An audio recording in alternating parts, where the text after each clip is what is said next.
복된 아침입니다. 주님께 예배하는 귀한 아침, 오늘도 하나님의 말씀 앞에 나아가도록 하겠습니다. 오늘 함께 묵상하실 말씀은 구약성경 룻기 1장 1절에서 14절 말씀입니다. 함께 묵상하실 말씀은 룻기 1장 1절에서 14절 말씀 제가 봉독하겠습니다. 사사들이 치리하던 때에 그 땅에 흉년이 드니라. 유다 베들레헴의 한 사람이 그의 아내와 두 아들을 데리고 모압 지방에 가서 거류하였는데 그 사람의 이름은 엘리멜렉이요 그 아내의 이름은 나오미요 그의 두 아들의 이름은 말론과 기련이니 유다 베들레헴 에브라 사람들이더라. 그들이 모압 지방에 들어가서 거기 살더니 나오미의 남편 엘리멜렉이 죽고 나오미와 그의 두 아들이 남았으며 그들은 모압 여자 중에서 그들의 아내를 맞이하였는데 하나의 이름은 오르바요 하나의 이름은 룻이더라. 그들이 거기에 거주한 지 10년쯤에 말론과 기련 두 사람이 다 죽고 그 여인은 두 아들과 남편의 뒤에 남았더라. 그 여인이 모압 지방에서 여호와께서 자기 백성을 돌보시사 그들에게 양식을 주셨다 함을 듣고 이에 두 며느리와 함께 일어나 모압 지방에서 돌아오려 하여 있던 곳에서 나오고 두 며느리도 그와 함께하여 유다 땅으로 돌아오려고 길을 가다가 나오미가 두 며느리에게 이르되 너희는 각기 너희 어머니의 집으로 돌아가라. 너희가 죽은 자들과 나를 선대한 것 같이 여호와께서 너희를 선대하시기를 원하며 여호와께서 너희에게 허락하사 각기 남편의 집에서 위로를 받게 하시기를 원하노라 하고 그들에게 입맞춤에 그들이 소리를 높여 울며 나오미에게 이르되 아니니이다. 우리는 어머니와 함께 어머니의 백성에게로 돌아가겠나이다 하는지라. 나오미가 이르되 내 딸들아 돌아가라. 너희가 어찌 나와 함께 가려느냐. 내 태중에 너희의 남편들 아들들이 아직 있느냐. 내 딸들아 되돌아가라. 나는 늙었으니 남편을 두지 못할지라. 가령 내가 소망이 있다고 말한다든지 오늘 밤에 남편을 두어 아들들을 낳는다 하더라도 너희가 어찌 그들이 자라기를 기다리겠으며 어찌 남편 없이 지나겠다고 결심하겠느냐. 내 딸들아 그렇지 아니하느냐. 여호와의 손에 나를 치셨으므로 나는 너희로 말미암아 더욱 마음이 아프도다 하며 그들이 소리를 높여 다시 울더니 오르바는 그의 시어머니에게 입맞추되 룻은 그를 붙쫓았더라. 아멘. 룻기는 아주 짧은 내용의 성경입니다. 하지만 모든 이들이 이 룻기서의 탁월한 작품성에 감탄하고 있습니다. 괴테 같은 이는 가장 사랑스럽고 완전한 작품이 룻기라고 격찬했습니다. 어떤 이는 말하기를 세상에 어느 작가도 이보다 더 아름다운 단편소설을 쓸 수는 없을 것이다 라는 이야기를 하기도 했습니다. 과연 그렇습니다. 우리가 지금 읽어도 언제 읽어도 늘 감동이고 위로가 넘치는 책이 이 룻기인 것을 우리 모두도 알고 있습니다. 자, 그런데 사실은 룻기라는 무대의 커튼을 젖히고 나면 여기저기 곳곳에 쓰러져 있는 절망의 흔적들을 우리는 발견할 수 있습니다. 가장인 남편이 죽었습니다. 두 아들이 다 죽었습니다. 재산이 사라졌습니다. 건강도 젊음도 다 끝났습니다. 이민의 꿈, 이주의 비전도 다 사라졌습니다.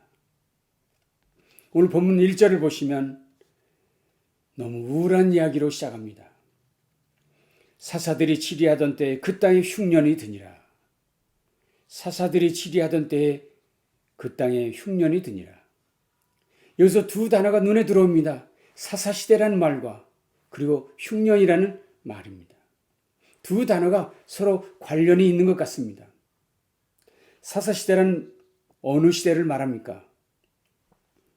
여호수아가 죽은 후 그를 알던 장로들과 그 세대들이 세상을 떠난 이후 그 다음 세대를 사사시대라고 말합니다. 이 시대의 시대상을 사사기 저자는 이렇게 말했지요. 그때에는 이스라엘의 왕이 없으므로 사람마다 자기 소견에 옳은 대로 행하였더라. 자기 소견에 옳은 대로 행하였더라. 자기 멋대로 살았다는 것입니다. 룻기는 바로 이런 시대에 유대 땅 베들레헴에 살았던 한 가정을 모델로 이스라엘의 신앙과 사회적 실상을 보여주며 오늘 이야기를 시작하고 있습니다. 엘리멜렉의 가족이 살았던 베들레헴은 유다 지파가 소속된 땅이었습니다. 그런데 그들에게 고난이 찾아오지요. 룻기 전체를 놓고 볼 때 3번의 큰 고난이 있었던 것을 발견할 수 있습니다. 그래서 결국 이 3번의 고난에 대해서 사람들은 어떻게 대처하느냐 하는 것을 설명하는 것이 룻기라고도 말할 수 있을 것입니다. 첫 번째 고난은 무엇입니까? 이 가정에 찾아온 기근 문제입니다. 복된 땅에 임한 기근이지요. 자연재앙입니다. 그 기근이 얼마나 심각했는지 엘리멜렉 가정은 2주 이민을 가야 되겠다는 고민을 했습니다. 그 땅에 임한 기근의 원인이 무엇일까요? 룻기보다 조금 일찍 쓰여진 모세 오경 중에 하나인 신명기에 보면 이런 말씀이 나옵니다. 너희는 스스로 삼가라 두렵건대 마음에 미혹하여 돌이켜 다른 신들을 섬기며 그것에게 절함으로 여호와께서 너에게 진노하사 하늘을 닫아 비를 내리지 아니하여 땅으로 소산을 내지 않게 하심으로.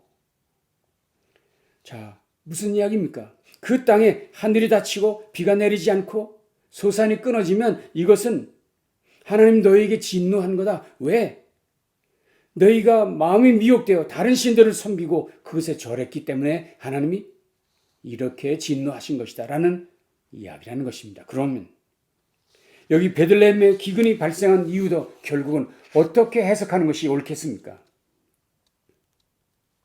결국 사사시대의 그 사회상 때문에 그들이 하나님을 떠나는 것 때문에 결국 하나님께서 이 땅에 기근을 주었다는 것을 알 수 있습니다. 그러면 이 기근이 왔을 때 엘리멜렉은 물론이고 이스라엘 사람들은 어떻게 해야 하겠습니까? 잘 아시는 거죠? 하나님께 돌아가고 죄를 자복하고 하나님 백성답게 사는 것이 답일 것입니다. 그런데 엘리멜렉은 이 문제를 어떤 식으로 해결했습니까? 하나님이 벌로 내리신 기근이라는 고난의 자리를 피했습니다. 도망갔습니다. 편안한 자리로 옮겨가고 싶어 했습니다. 마침 이웃 땅인 모압 땅에 소문이 들렸습니다. 기회의 땅이다. 넉넉한 땅이다. 풍요로운 땅이라는 소문이 들려왔습니다. 솔깃했을 것입니다. 고통의 원인에 대해 고민하고 기도하기보다는 우선 급한 불을 끄고 보자는 식으로 문제를 회피하려고 했던 것이지요. 결국 엘리멜렉의 가족은 이주합니다. 잘 살아보겠다는 꿈을 가지고 고향을 떠납니다.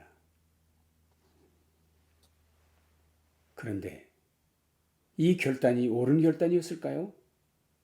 결국 엘리멜렉의 결단은 실패한 결단이 되고 말았습니다. 왜냐하면 그 땅에서 엘리멜렉이 죽고 말았기 때문입니다. 물론 그들이 그 땅에 도착했을 때 초원을 만났으니 평지를 만났으니 살만하다. 잘 왔다. 성공했다. 신의 한 수라. 하나님이 보내셨다. 이런 생각을 했을지 모릅니다. 그러나 그 땅에서 그 결정을 하고 이끌고 왔던 엘리멜렉이 죽고 마는 것입니다. 그의 결단이 옳았다고 말할 수 없습니다. 결국 두 번째 고난이 임한 것이었죠. 가장인 엘리멜렉이 아내인 나오미를 그리고 두 아들을 남겨놓고 세상을 떠난 것입니다. 잘 살아보겠다는 꿈을 가지고 고향을 떠나왔는데 성공은커녕 이국 땅에서 세상을 떠나고 만 것입니다. 이제부터 나오미의 몫입니다. 그녀가 감당해야 할 두 아들의 짐은 너무나도 컸을 것입니다. 그래서 그는 이대로 고향에 돌아갈 수는 없다 생각하고는 모압에 계속 머물기로 결단하고 또 두 아들을 모압 여인과 결혼시키는 결단을 하게 됩니다. 나오미로서는 첫 번째 결단이었습니다. 그러나 나오미의 이 첫 번째 결단은 바른 결단이었을까요? 하나님이 과연 이스라엘 백성이 이방 여인과 결혼하는 것을 기뻐하셨을까요? 바른 해결책이 아니었습니다. 나오미의 이 첫 번째 결단도 실패로 끝나고 말지요. 왜요? 결혼한 두 아들이 그만 죽고 마는 것입니다. 남편 죽었습니다. 두 아들 죽었습니다. 기근으로 고향 떠나왔는데 남편 죽고 두 아들 다 죽었습니다. 이것이 엘리멜렉의 가정, 나오미의 가정에 임한 재난이었습니다. 무엇 때문일까요? 무엇이 문제일까요? 왜 고난이 연속되고 있는 것일까요? 이제 그 해답을 찾아가 보도록 하겠습니다. 고난의 날, 어느 날 멀리 고향에서 들려온 소식이 있었습니다. 6절이죠. 그 여인이 모압 지방에서 여호와께서 자기 백성을 돌보시사 그들에게 양식을 주셨다함을 듣고 하나님께서 자기 백성들을 돌보시고 그들에게 양식 주셨다는 소식이 들려온 것입니다. 물론 선지자로 통해서 들은 소식이 아닙니다. 하나님이 직접 계시로 음성으로 하신 것도 아닙니다. 그저 소문이었습니다. 사람들이 전해준 소문이었는데 그 신락 같은 소식에 나오미는 결단을 했다고 성경은 말합니다. 오늘 성경에 이렇게 말했지요. 그 여인이 모압 지방에서 여호와께서 자기 백성을 돌보시사 그들에게 양식 주셨다함을 듣고 이에 두 며느리와 함께 일어나 모압 지방에서 돌아오려 하여 있던 곳에서 나왔다. 일어나 돌아오려고 나왔다. 특별 계시를 받은 것도 음성을 들은 것도 아닌데 나오미가 결단했다는 것입니다. 나오미로서는 두 번째 결단.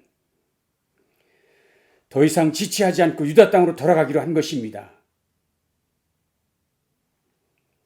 나오미가 베들레헴으로 다시 돌아간다는 결단은 쉬운 일은 아니었을 것입니다. 왜냐하면 사람들의 비난이 예상되었기 때문입니다.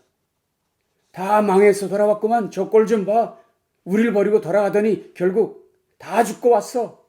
이런 말을 들을 수 있었겠지. 그러나 그가 그 모든 것을 버려두고 선택은 성공한 선택, 바른 선택이었습니다. 이제 영적으로 제정신이 돌아온 것이지요. 하나님만 보인 것입니다. 주변 사람들 비난은 보이지 않았습니다. 들리지도 않았습니다. 오직 하나님만 보일 뿐입니다. 이것은 바로 신앙인의 바른 태도라고 말할 수 있습니다. 어찌 그가 이런 결단할 수 있었을까요? 저는 오늘 13절에서 힌트를 발견할 수 있었습니다. 13절을 보시겠습니다. 너희가 어찌하여 그들이 자라기를 기다리겠으며 어찌 남편 없이 지나겠다고 결심하겠냐. 내 딸들아 그렇지 아니하니라. 여호와의 손이 나를 치셨으므로 나는 너희로 말미암아 더욱 마음이 아프도다. 여기 나오미가 이런 고백을 합니다. 여호와의 손이 나를 치셨다. 결국 그동안 있었던 모든 일들은 여호와께서 범죄하심으로 징계의 손으로 치신 것이라고 그가 말하고 있었다는 것입니다. 그래서 그것을 깨닫고는 결국 하나님께로 돌아가기로 하나님 앞에 자신의 죄를 고백하고 깨닫고 나아가기로 결심했다는 것을 여기서 보게 되는 것입니다. 하나님께로 돌아가는 것은 체면의 문제가 아닙니다. 하나님께로 나오는 데는 위신과 명예가 문제가 아닙니다. 사실 축복이란 결단하는 자, 회개하고 돌아서는 자에게 주시는 놀라운 하나님의 은혜의 선물인 것을 믿습니다. 보십시오. 이제부터 펼쳐지는 그가 하나님께로 돌아가기로 결단하고 돌아서기로 결단하자마자 그에게 주어지는 하나님의 놀라운 축복이 있습니다. 그것 보십시오. 온전히 하나님만 의지하기로 한 순간부터 하나님의 복이 시작되지요. 모든 것을 포기하기로 한 나오미에게 하나님은 한 사람 룻을 붙여주십니다. 저는 룻기 전체 중에서 이 부분이 가장 중요한 지점이라고 생각합니다. 왜냐하면 룻기 묵상을 시작할 때 가장 먼저 다가온 문제가 있었습니다. 그건 이 룻기서의 위치 문제 때문이었습니다. 유대인들은 그들이 가지고 있는 성경에서 룻기는 우리처럼 역사서에 속한 것이 아니라 성문서 속에 포함시키고 있습니다. 우리랑 다르다는 것입니다. 유대인들의 성경은 오경을 묶는 토라, 선지자들을 묶는 느비임, 그리고 마지막으로 케투빔이라는 성문서, 우리들의 용어로는 시가서로 구성되어 있는데, 이 시가서는 여러분이 잘 아시는 시편, 잠언, 전도, 아가서 이런 책들입니다. 그런데 그 속에 이 아가서를 포함시키고 있는 것이 유대인들의 성경입니다. 왜 그렇게 했을까요?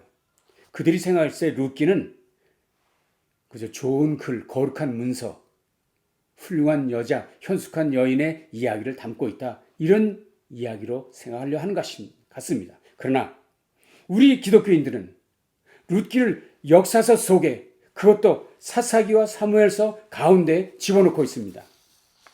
왜 그렇게 할까요? 룻기를 통해서 보아스, 오벳, 이새를 소개하고 드디어 사무엘서에 넘어가면 누가 등장합니까? 다윗. 이렇게 연결하려고 바로 이 룻기를 사무엘서 바로 앞에 두고 있다는 이야기입니다. 이것을 우리는 구속사적 성경 해석이라고 이야기합니다. 룻기의 마지막 장을 한번 보십시오. 그의 이웃 여인들이 그에게 이름을 지어주되 나오미에게 아들이 태어났다 하여 그의 이름을 오벳이라 하였는데 그는 다윗의 아버지인 이새의 아버지라. 다윗이 여기 드디어 소개되고 있습니다. 마태복음 1장을 보십시오. 살몬은 라합에게서 보아스를 낳고 보아스는 룻에게서 오벳을 낳고 오벳은 이새를 낳고 이새는 다윗 왕을 낳으니라. 룻과 누구를 연결시키고 있습니까? 다윗을 연결시키고 있는 것을 볼 수 있습니다. 다시 말하면 룻의 등장으로 말미암아 메시아의 계보가 완성되고 있다는 것을 알 수 있는 것이지요. 그렇습니다. 이것이 룻기의 목적이고 룻기를 역사서 가운데 배치하려는 이유라고 말할 수 있습니다. 여러분, 이제는 룻을 한 사랑스러운 며느리 정도로 보려고 하지 마십시오. 룻기를 읽으시면서 그저 믿음 좋은 며느리 맞이해야 되겠다, 나도 이렇게 믿음 좋은 며느리 되어야 되겠다, 이런 정도로 룻기를 이해하려 하지 마십시오. 그건 한 절반 정도만 성경의 뜻을 깨닫는 것입니다. 룻기를 통해서, 룻을 통해서 다윗 왕과 메시아가 탄생하는 상상도 못했던 일이 준비되고 있다는 이 사실, 그것을 발견하는 것. 그것이 룻기에 소개된 진정한 회복과 소망의 핵심을 깨달아야 합니다. 하나님께 돌아가는 자에게 주시는, 하나님께 나아가는 자에게 주시는 하나님의 진정한 소망, 진정한 회복의 핵심, 메시아가 바로 이 이야기의 핵심이라는 이야기입니다. 룻은 하나님이 베푸신 은혜였습니다. 마지막 희망이었고 최고의 선물이었습니다. 룻은 하나님이 남겨주신 은혜의 불씨였던 것입니다. 오늘 말씀을 정리하겠습니다. 룻기의 시작은 약속의 땅을 저버린 사람들이 겪었던 비참한 이야기였지만 그 결말은 회복의 기쁨으로 가득합니다. 고난의 때 징계는 하나님께로 돌아오는 하나님의 나팔소리임을 기억해야 합니다. 살기 위해서는 돌아가야 합니다. 참된 회복, 참된 소망은 주님께 돌아가는 것입니다. 이사야는 이렇게 말했습니다. 여호와께서 말씀하시되 오라, 우리가 서로 변론하자. 너희 죄가 주홍 같을지라도 눈과 같이 희어질 것이요 진홍같이 붉을지라도 양털같이 희게 되리라. 오라, 우리가 서로 변론하자. 너희 죄가 주홍같이 붉을지라도 오라 말씀하십니다. 하나님은 지금도 은혜의 날개 아래로 돌아오는 사람들을 거절하지 않으시는, 그리고 우리를 품어주시는 그분인 줄로 믿습니다. 누군지 두 손 들고 주님께 돌아오는 자들에게 은혜를 풍성케 베푸시는 주님이신 것을 믿습니다. 오늘도 우리를 기다리시는 그분을 향해서 나오미처럼 달려가는, 돌아가는 이 복된 주일, 은혜 아침 되시기를 간절히 바랍니다. 기도하겠습니다. 하나님 오늘도 소망의 말씀, 회복의 말씀, 은혜의 말씀을 주시니 감사합니다. 우리도 돌아서게 하시옵소서. 우리도 그 회복의 자리로 나아가도록 인도해 주시옵소서. 우리 환경과 처지가 어떠하든지 간에 그 속에서 주님의 뜻을 발견하고 주님 향해 달려나간 우리 모든 성도들 되어지게 주시옵소서. 예수님 귀하신 이름으로 간절히 축복하며 기도합니다. 아멘. 남은 날 주님과 동행하는 승리하는 날 되시기를 바랍니다. 감사합니다.